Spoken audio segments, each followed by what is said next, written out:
कादुओ क्षेत्र चली धान रुआ आ गाँ लोक मिसी धान तली रोचंती। मात्र ये धान खेत नुहे, ये हूँ गाँ दे जाइथिबा मुख्य रास्तार दृश्य। तेबे रास्तार धान रुआ को नहीं आसतु देखा मालकानगिरी ए स्वतंत्र रिपोर्ट। प्रथमे टेंडर हैला आ तापरे पैसा भी मंजूर हैला आ लोके भी खुशी हेले कि एथर गाँ को पक्का रास्ताटी हेबो।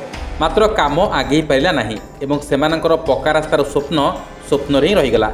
ये हूँ जयपुर मुख्य रास्ता ठारू MV 111 दे सतीगुड़ा ठारू लंबी थिबा तालगुड़ा गाँ पर्यंत रास्तार दृश्य। आ वर्षा हेले ए रास्तार अंटे बहर कादुओ जमी जाए। जीवा आसबारे असुविधा सहित गाँ को रोगी सेवा आंबुलांस भी आसीपारे नहीं। तेबे पूर्व सरकार समय रास्तार टेंडर हैला, अर्थ भी मंजूर हैला, मात्र काम आगे पारा नहीं। तेणु लोके कादुओ रास्तार धान रही एक भिन्न उपाय सरकार को निजर दाबी जनाउछंती। रास्ता रे आम रास्ता बहुत असुविधा। हेमांशुपाली ठारू आम तालगुड़ा पर्यंत 4.5 कोटी टंका पूर्वतन गवर्नमेंट सैंक्शन कर आम शुणिलु।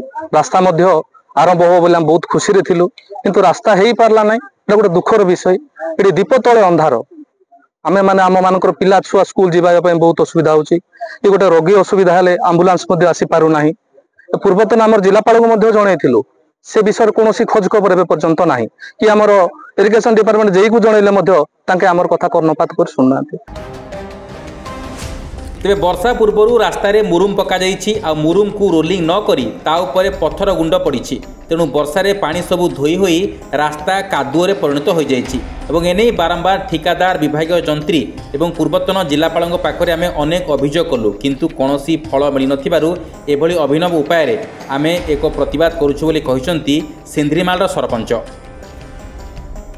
बोले हमर सतीगुड़ा को 3.5 कोटी टका अगर बिजेडी गवर्नमेंट टेंडर करथिले। टेंडर हेबा द्वारा हम पिछु रास्ता हो बोली बहुत खुशी रे थिलु। से खुशीटा एबे हमको पूरा दुख कर देछि। काहे अवस्था एटा हला देखंतु हमर एटा एबे आंटोए कादो।